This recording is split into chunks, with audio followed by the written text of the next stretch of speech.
Assalamualaikum warahmatullahi wabarakatuh. Bismillahirrahmanirrahim. Halo teman-teman semuanya, saya Alvin. Jadi malam ini saya dimintain Mas Iwan buat Iya. Malam lewat rame terus. ngobrol-ngobrol di sini. Jadi temanya malam ini tentang film simulation hack. Jadi kutik-kutik film simulasi di kamera Fujifilm. Sebelumnya terima kasih juga buat Gudang Digital dan Fujifilm, buat Mas Iwan, Mbak Rira, sama teman-teman Gudang Digital, sama semua yang ada di sini. Dan saya tadi udah diperkenalkan Mbak Rira juga ya. Saya wedding photographer dari Jogja. Ini sekilas saja, jadi saya memotret dari 2007, udah mulai bikin studio dari 2009. Ini beberapa award sama itu buka studio di Semarang. Dan saya mulai pakai kamera Fuji udah dari 2014 dan gabung di Extreme dari 2017. Ini sekilas saja. Ini studio saya yang di Jogja. Ini cepet-cepet aja ya, soalnya waktunya kita cuma 1 jam nanti. Jadi langsung masuk ke materi aja ya, supaya nanti banyak di ngobrolnya juga. Yes, oke Mas. Jadi temanya malam ini membahas film simulation. Film simulation yang ada di kamera Fujifilm. Jadi di kamera Fujifilm tuh ada banyak banget film simulation. Jadi artinya ini buat apa semacam template atau preset untuk ngeset warna di dalam kamera, dan karakter warna-warnanya itu diambil dari karakter raw Fujifilm di zaman analog. Jadi ada Provia, Velvia, dan lain-lain. Nah, itu totalnya sekarang udah ada sekitar ada 18 film simulation dari Fuji.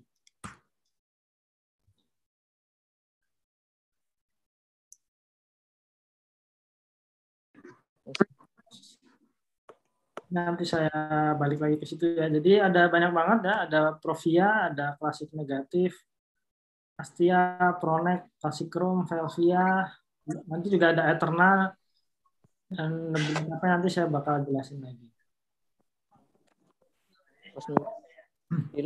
Nah, yang pertama, ini saya sebelum ngulik-nguliknya saya jelasin satu-satu dulu karakter-karakternya ya. Jadi kalau Provia itu film simulation yang paling netral, jadi paling bisa dipakai di segala kondisi, buat motret portrait enak, landscape, street, dan lain-lain. Ini yang paling universal lah. Lalu ada film simulation Astia. Ini salah satu yang sering saya pakai. Kalau ini karakternya kontrasnya lebih rendah ya, jadi ya lebih soft. Tapi saturasinya masih lumayan tinggi, masih normal. Dan yang bikin saya suka itu karena karakter di skin tone-nya ya, jadi agak ke arah kekuningan, jadi bisa bikin efek yang ya apa ya. Ya saya suka warna-warna seperti ini lah. Jadi benar-benar kayak pakai film analog gitu. Lalu ada Velvia, benar-benar high definition. Jadi ini biasanya dipakai untuk foto-foto landscape. Untuk foto-foto portrait biasanya jarang dipakai. Terus ada Pronek standar. Kalau ini karakternya lebih low saturation sama low contrast. Ini warnanya cukup netral, jadi biasanya sering dipakai juga untuk foto-foto portrait. Sama banyak yang pakai juga untuk foto menggunakan lighting ya. Biasanya untuk foto komersial itu juga sering dipakai Pro-NIC standar. Selanjutnya ada Classic Chrome. Nah, ini salah satu yang unik juga. Karakternya lebih low saturation, tapi kontrasnya tinggi. Untuk keseluruhan warnanya sebenarnya Classic Chrome ini lebih cool ya. Lebih cool, tapi kalau kita lihat banyak yang memanfaatkan Classic Chrome ini bisa dibawa kemana-mana sebenarnya. Jadi kalau di dunia wedding ya banyak banget fotografer wedding yang ngandalin Classic Chrome juga karena ya itu tadi karakter warnanya unik. Terus bisa dibawa biasanya kalau teman-teman wedding itu di setting agak lebih warm. Jadi lebih cocok untuk portrait. Tapi ini juga sering dipakai untuk foto-foto street. Dan ini juga bisa dibawa untuk foto-foto yang lebih moodnya lebih dark and moody juga bisa. Jadi ini bisa dipakai ke mana-mana. Kalau saya pribadi sih sering pakai Classic Chrome ini buat nge-street.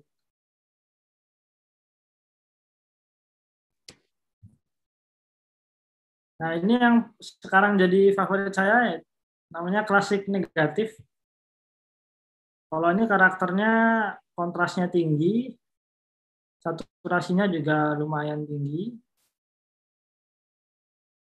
Karakter skin tone-nya juga kekuningan seperti Astia, jadi saya suka.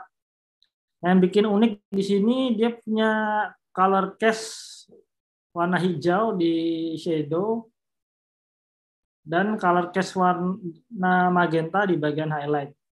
Jadi benar-benar persis kayak kamera film, ada color cast-nya. Color cast itu artinya kalau di dunia foto, terutama waktu di zaman analog itu, warna yang sebenarnya melenceng dari aslinya. Ya. Jadi misalnya filmnya itu under atau overexposure, biasanya keluar warna-warna itu. Nah di sini di Fujifilm di kamera digital disimulasiin, jadi benar-benar persis kayak kamera analog.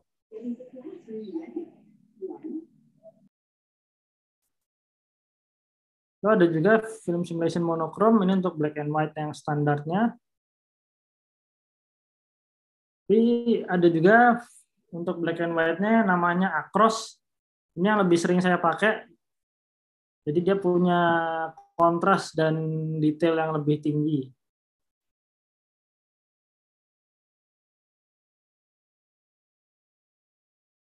Nah, ini yang baru yang cuma ada di GFX 100. Namanya Nostalgic Negatif. Ini black and white-nya salah ya, sorry.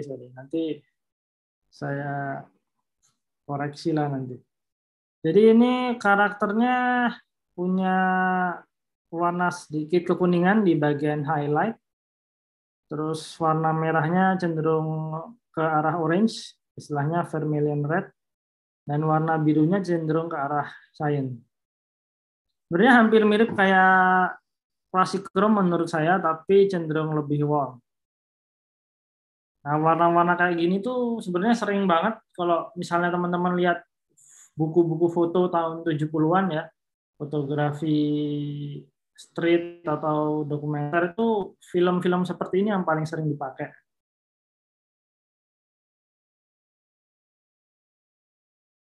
Jadi ini klasik banget.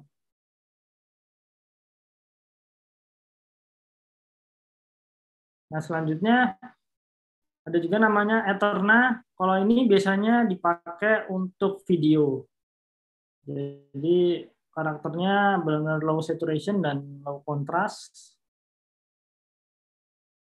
Jadi ini yang biasanya emang khusus dipakai untuk video. Dan ini enak banget sih.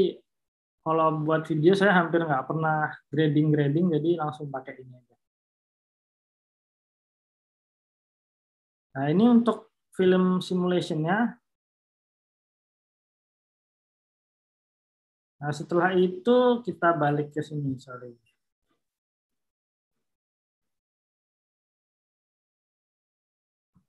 Jadi selain film simulation yang bisa kita ulik-ulik ada banyak ya di menu di kamera. Kalau teman-teman pencet tombol Q di kamera yang kayak huruf Q di situ.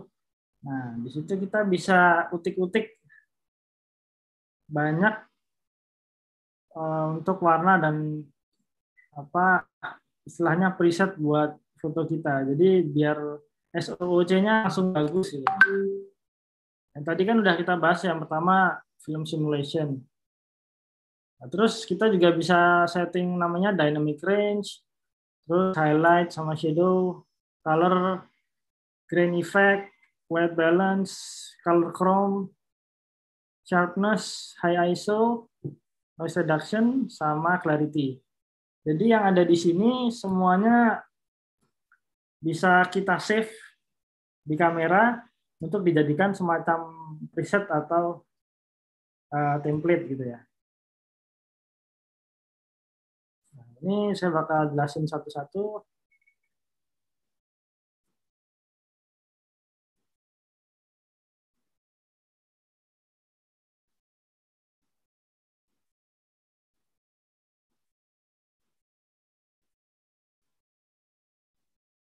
Yang pertama tentang dynamic range. Jadi dynamic range itu ini back to basic ya. Jadi dynamic range itu intinya adalah seberapa tentang exposure yang bisa ditangkap sama kamera. Misalnya nih, gampangannya kalau mata kita itu kan kita bisa nangkep misalnya dari yang paling gelap angka 0 sampai yang paling terang misalnya angka 20 ya. Bisa kita tangkap semua pakai mata kita. Tapi kalau kamera itu biasanya kita cuma bisa nangkep sekitar angka 0 sampai 12. Jadi kita harus milih, kita mau tangkap yang di bagian gelap aja, terus yang bagian putihnya hilang, atau kebalikannya, kita ambil yang terang, nanti bagian hitamnya nanti jadi siluet. Karena memang kamera belum ada yang bisa naingin apa ya, dynamic range-nya mata kita sendiri. Nah, supaya kita bisa lebarin rentang exposure-nya itu, kita bisa naikin dynamic range-nya di kamera. Nah, ini, jadi di yang sebelah kiri ini dynamic range-nya normal. Kita bisa lihat di bagian daunnya, detailnya kan udah hilang ya. Terutama yang di bawah-bawah. Nah, kalau yang di bagian gorden di belakang juga udah hilang. Tapi ketika dynamic range-nya di-push ke 200%, detailnya masih dapat. Jadi kalau di dynamic range ini, fungsinya lebih ke merecovery bagian highlight. Jadi bukan recovery shadow. Misalnya teman-teman take gambar gitu, lebih baik agak di overkan, terus nanti dinaikkan dynamic range-nya supaya yang bagian highlight-nya ke recovery. Jadi bukan sebaliknya, dia bukan untuk merecovery shadow, tapi untuk merecovery highlight. Jadi kalau teman-teman motretnya under exposure ya, efek dari dynamic range ini nggak akan terasa.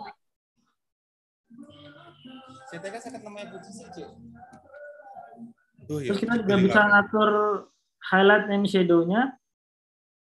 Kalau highlight and shadow ini cenderung ke kontras ya. Jadi untuk highlight and shadow, misalnya kita kasih angka plus, misalnya highlight-nya di plus dan shadow-nya di plus, hasilnya akan semakin kontras.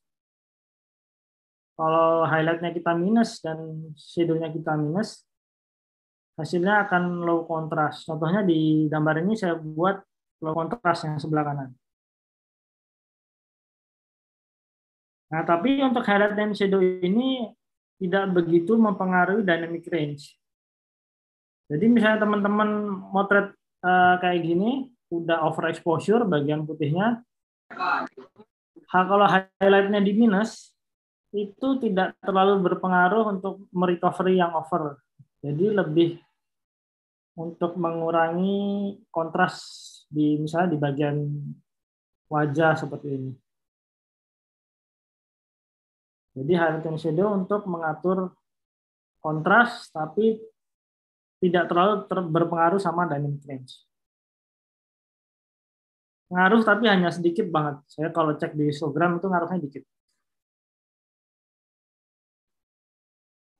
Lalu ada namanya white balance shift. Jadi kita bisa atur misalnya foto kita mau dibawa ke biruan atau ke hijauan atau ke kuning atau ke merah, itu kita bisa atur di white balance shift-nya. Nah biasanya sih saya kalau motret paling sering itu set di auto white balance. Habis itu tinggal mainin white balance shift-nya. Misalnya pas motret, kalau wedding kan kita pindah-pindah lokasi terus ya. Kalau mau setting white balance manual kan agak repot. Jadi biasanya saya selalu pakai auto, tinggal mainin white balance shift-nya mau ke mana.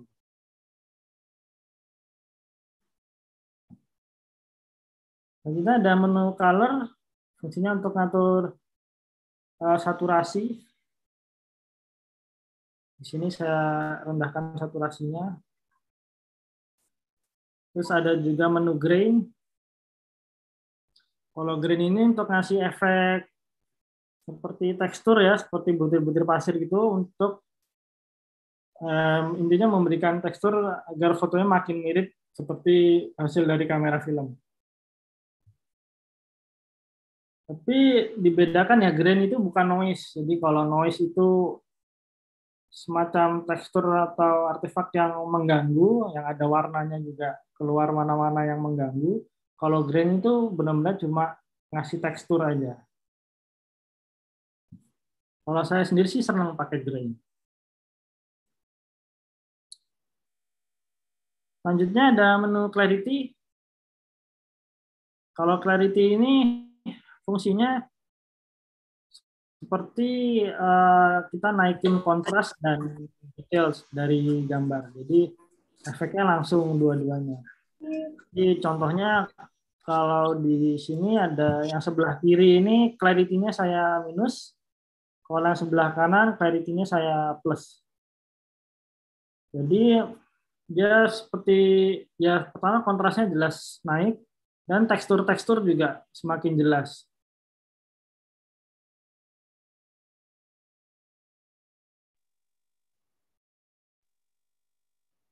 Jadi biasanya garis-garis atau apa itu makin terlihat.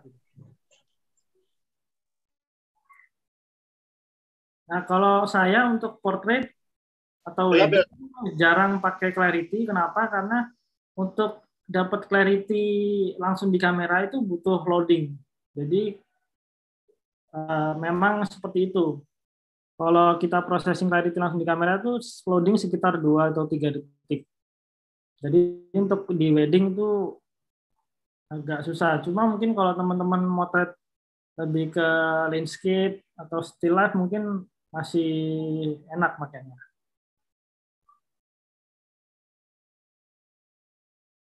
Selanjutnya ada menu color chrome. Jadi kalau color chrome ini fungsinya untuk recovery warna-warna tertentu, terutama yang saturasinya tinggi banget, agar tidak tampak flat gitu. Jadi supaya munculin gradasi warna. Nah, contohnya yang paling sering itu di warna merah, hijau, dan kuning. Tapi paling sering memang di warna merah. Jadi untuk misalnya kita motret objek yang warna merahnya kuat banget, itu biasanya di kamera digital nangkep warna merahnya cenderung ya seperti yang di sebelah kiri ini. Jadi rata gitu, merahnya kuat banget. Nah, supaya kita tetap dapat gradasi warnanya, nggak flat, itu kita bisa aktifin namanya color chrome. Nah, di kamera sendiri ada dua, color chrome biasa dan yang color chrome blue. Nah, kalau yang color chrome blue itu khusus untuk munculin gradasi warna, untuk menguatkan gradasi warna pada warna biru. Jadi itu lebih apa ya, cocok misalnya nih motret outdoor terus pengen warna biru langitnya lebih pekat gitu, itu kita bisa aktifin color chrome blue-nya.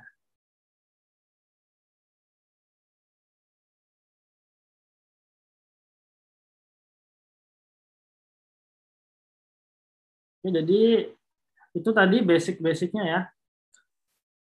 Ada beberapa macam menu yang bisa kita otak-atik. Nah, selanjutnya kita bisa jadiin itu macam resep atau template atau preset di dalam kamera kita. Nah, ini caranya kita tinggal masuk ke kamera di bagian image quality, terus masuk ke edit, save custom setting. Nah, itu kita bisa save settingannya.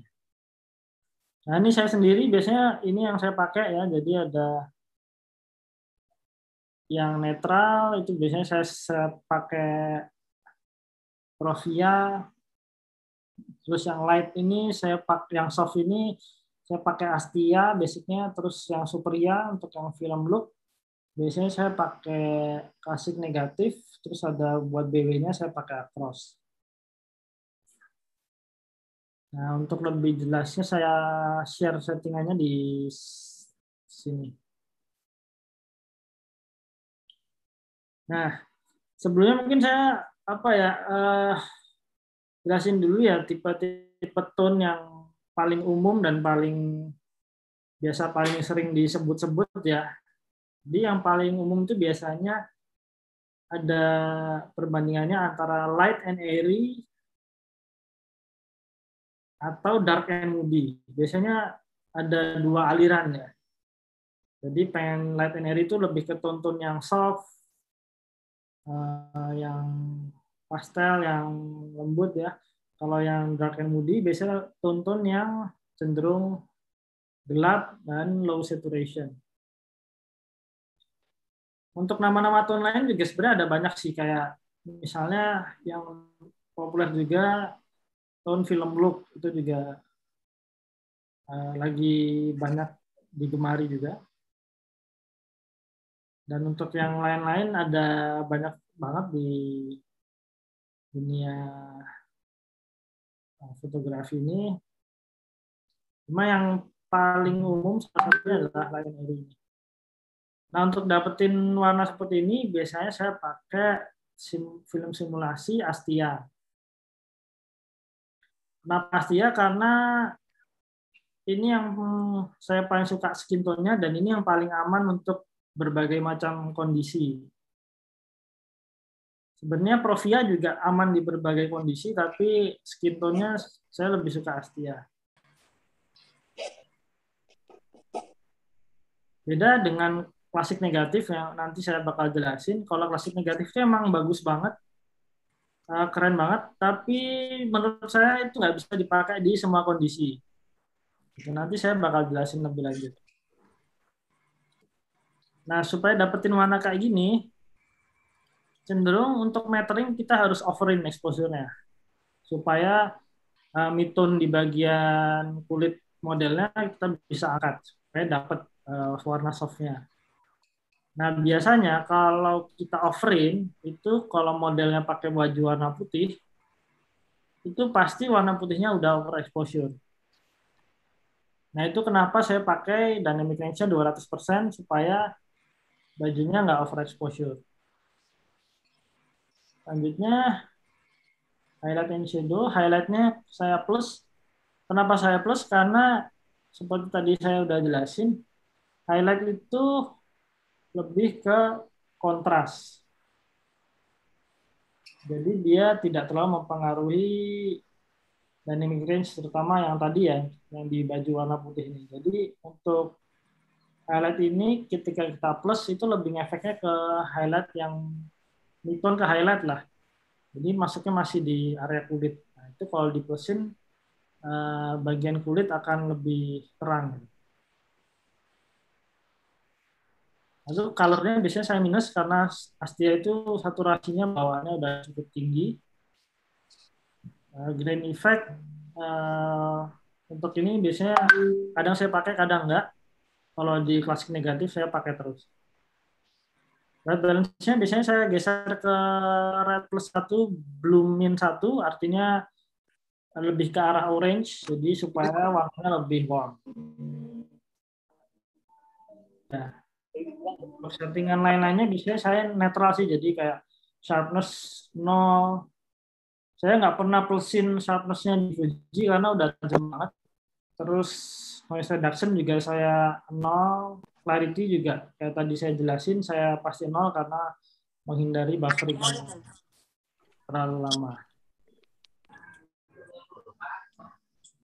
Nah, selanjutnya ada resep film look.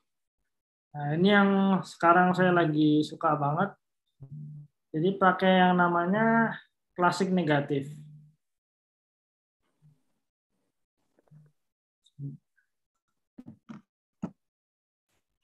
Jadi di klasik negatif ini karakternya udah saya jelasin memang film look banget. Punya color crash di bagian shadow agak kehijauan. Kelihatannya di sini. Dan di highlightnya cenderung ke arah magenta. Nah, tipsnya pakai klasik negatif ini, karena dia punya color cast hijau di bagian shadow, saran saya untuk foto portrait jangan sampai ambil under exposure. Karena kalau kita motretnya under, meternya di kulit akan kena color cast shadow-nya itu tadi, yang hijau tadi. Jadi usahain kulit atau skin tone objek kita ya harus di area midtone atau midtone ke highlight supaya nggak kena color cast yang hijau tadi. Nah tadi karena kita harus metering agak over untuk dapetin warna-warna seperti ini, makanya dynamic range-nya lebih aman di 200%. Untuk highlight tone kenapa saya minus? Karena bawaannya klasik negatif itu kontrasnya tinggi banget. Jadi saya kurangi 1. Nah, selanjutnya untuk grain effect biasanya saya kasih supaya lebih dapat filmnya, feel analognya lebih dapat gitu kalau pakai grain. Untuk white balance, kenapa saya geser ke R-1? Karena itu tadi ya, klasik native punya color cast magenta di bagian highlight. Jadi magenta itu juga masuknya cenderung ke merah dan ungu ya. Jadi supaya mengurangi itu saya geser red-nya ke -1. Efeknya nanti bakal ke kulit juga akan tampak lebih ke kuningan ya, nggak terlalu merah itu.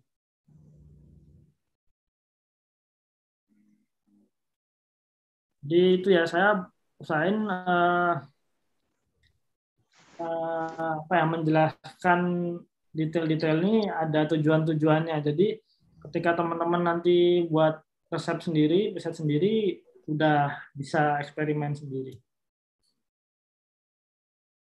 Nah, ini juga SOC.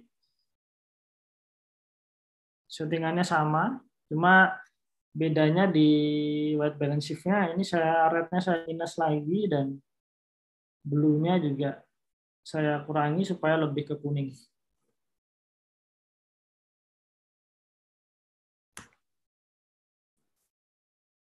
Oke, dan ini settingannya sama seperti film look yang pertama.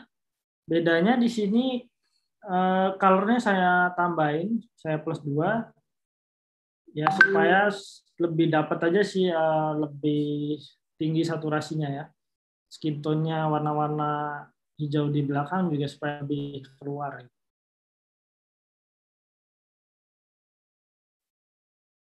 Gitu. Jadi itu untuk warna-warna yang sering saya pakai ya presetnya. Nah, untuk yang black and white ini juga saya sering pakai ya tone black and white di kamera. Jadi biasanya saya selalu pakai across. Kenapa bukan yang monokrom biasa? Karena across ini punya detail dan kontras yang lebih tinggi. Terus kita juga bisa pilih ada filter-filternya. Jadi filter itu fungsinya untuk mengangkat warna tertentu. Jadi misalnya red filter ini akan mengangkat exposure atau luminance di bagian warna-warna di bagian red dan biasanya di skin tone juga. Jadi kenapa saya pakai across red? Karena di sini luminance atau exposure di kulit itu juga ikut terangkat dibanding warna lainnya. Nah, di sini saya pakai dynamic range 100% aja. Dan shadow-nya saya plus 2 supaya lebih dapat kontrasnya. Oke, dan di sini juga saya biasanya untuk BW saya kasih grain supaya lebih dapat feel film apa ya, analognya.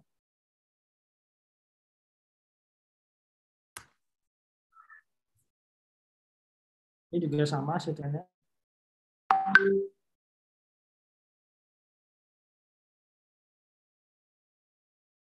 Nah, yang terakhir ada film simulation Eterna yang biasa saya pakai buat video. Kalau Eterna biasanya saya mainkan di dynamic range-nya. Jadi gini, untuk di dunia foto dan video itu masalah warna biasanya untuk di apa ya? Ini pengamatan saya sendiri sih. Jadi menurut saya sih dunia foto dan video itu karakter orang mainan warna tuh sangat berbeda. Jadi kalau kita nonton film itu pasti kerasa bahwa tonton di film itu cenderung lebih flat dan range-nya cenderung tinggi ya. Jadi benar-benar seperti kayak mata kita ngelihat gitu. Jadi benar-benar kontrasnya tuh tidak terlalu tinggi. Nah, itulah kenapa ada film simulation yang khusus sinema ini yang bernama Eterna. Jadi karakternya saturasi rendah dan kontrasnya juga rendah. Nah, supaya kita dynamic range-nya dapat dynamic range yang tinggi itu tadi, seperti yang kita lihat di film-film, nah kita harus naikin dynamic range-nya itu tadi. Jadi biasanya untuk Eterna saya set dynamic range-nya di 200 atau 400%. Jadi nanti kalau lebih detail, ini saya putar aja videonya ya.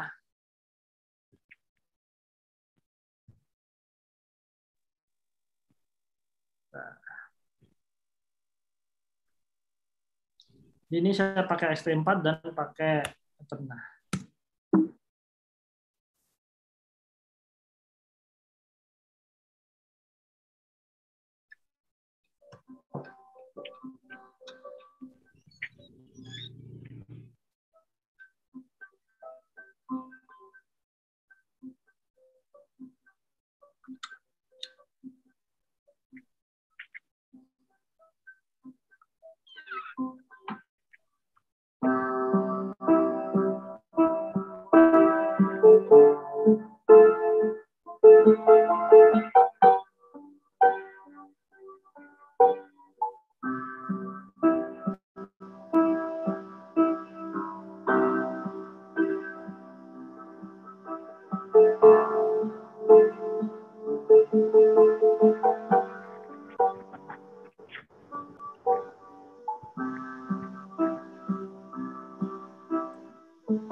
Jadi itu ya sekilas tentang film simulation, terus setting-settingnya, terus cara bikin resep atau presetnya di kamera, dan tadi setting-setting yang biasa saya pakai, dan tadi terakhir juga ada tentang film simulation buat video juga.